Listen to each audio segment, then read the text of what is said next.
Olá, turminha! Vamos começar agora a nossa primeira aula de Geografia do nosso novo material, material 4, certo? Mas antes, nós vamos fazer a correção da nossa aula passada. No livro, eu tinha deixado para vocês a atividade da página 210 até a 212, certo? Aqui na 210 estávamos falando sobre o desperdício de alimentos.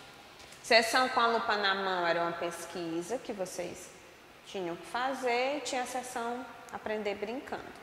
211.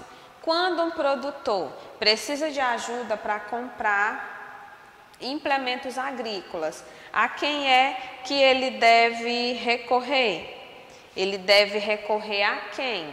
Ele deve procurar quem para ajudar? Então, ele deve procurar a assistência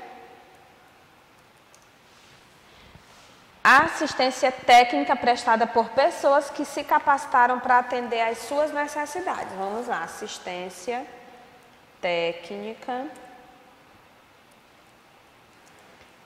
ofertada por pessoas que se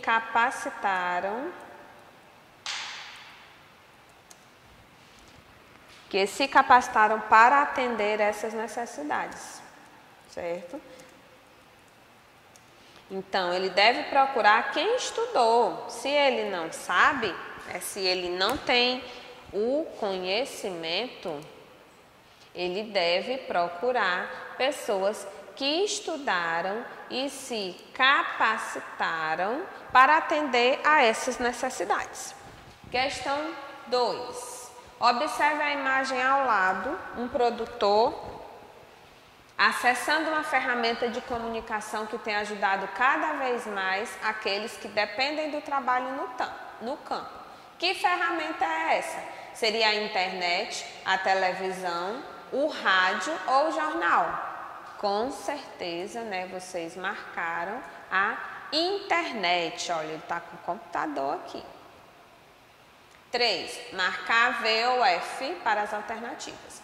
Primeira, o processo de distribuição da produção envolve apenas estradas. Você marcou F, certo? Não envolve apenas estradas.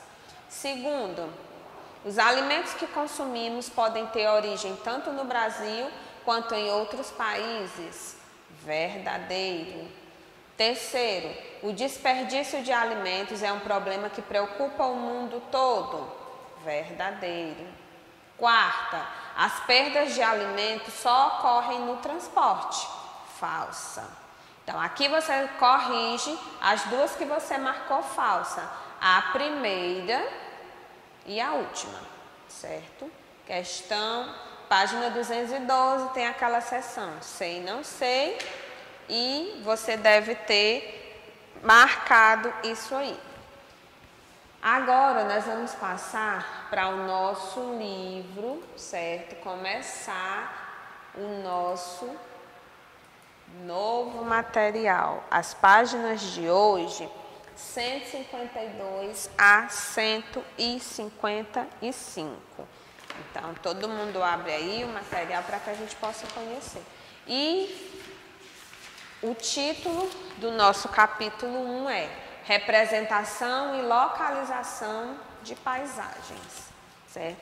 Nesse capítulo você vai estudar a orientação espacial e a importância de saber identificar os elementos da paisagem por meio de documentos cartográficos. Observe a imagem, né? Você consegue identificar o que a criança está fazendo? Então, essa imagem aqui. Viu o nome Brasil, Bolívia, Paraguai.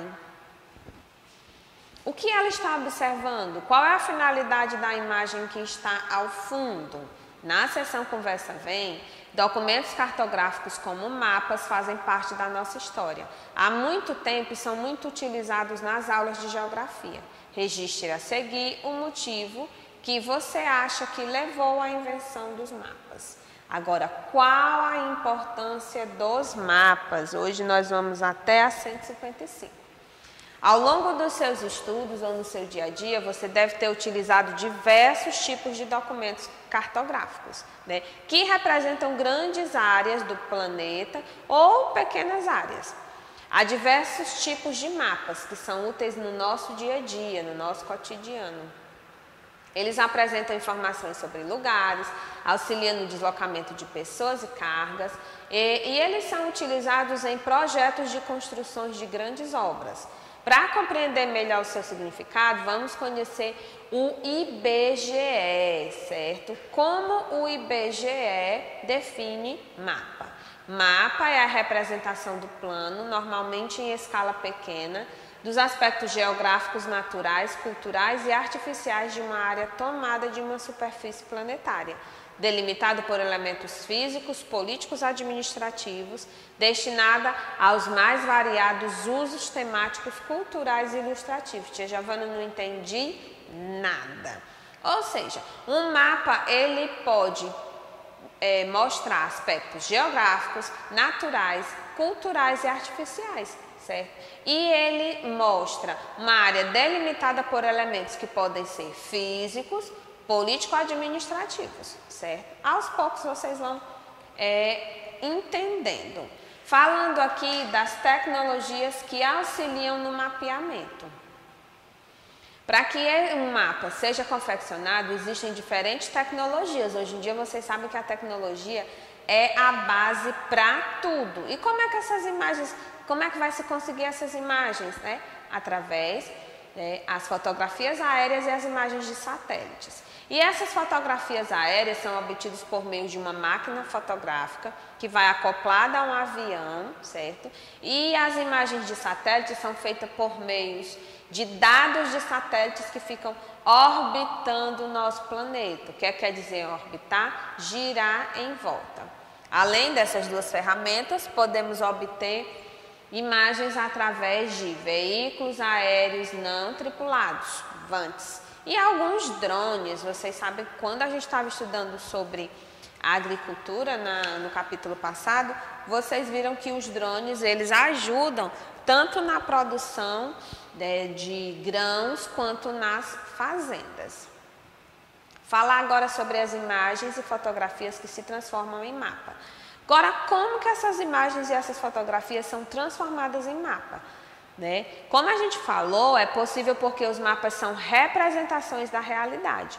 E para entender como funciona, pense nas formas de representação, que podem ser direta, indireta, imaginação e a memória.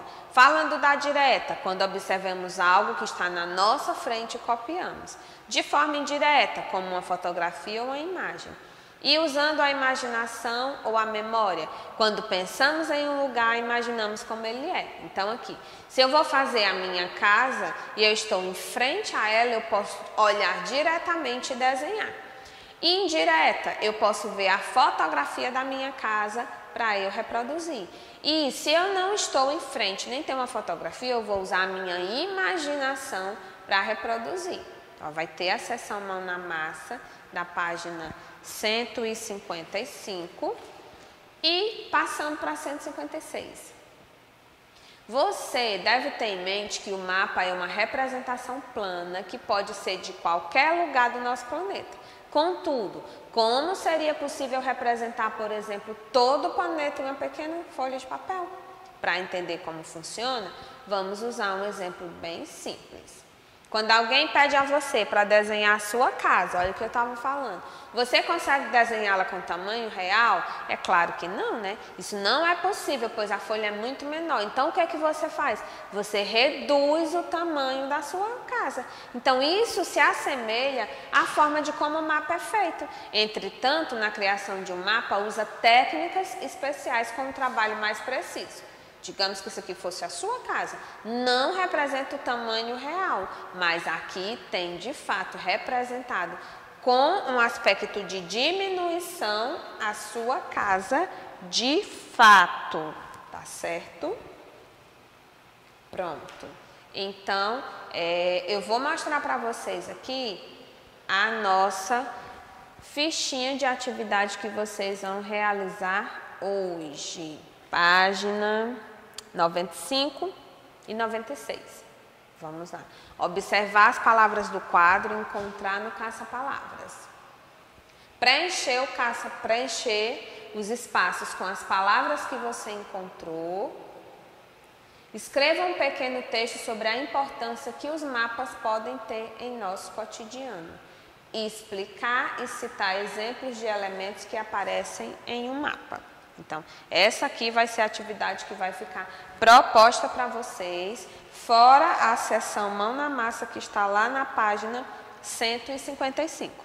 Chegamos aqui ao final da nossa aula de geografia, certo? Então, se vocês tiverem dúvidas sobre os mapas que vocês vão fazer, volta lá onde a tia Giovana estava lendo e explicando, que eu tenho certeza que vocês vão conseguir realizar essas atividades. Próxima aula a gente continua nesse assunto. Até lá então.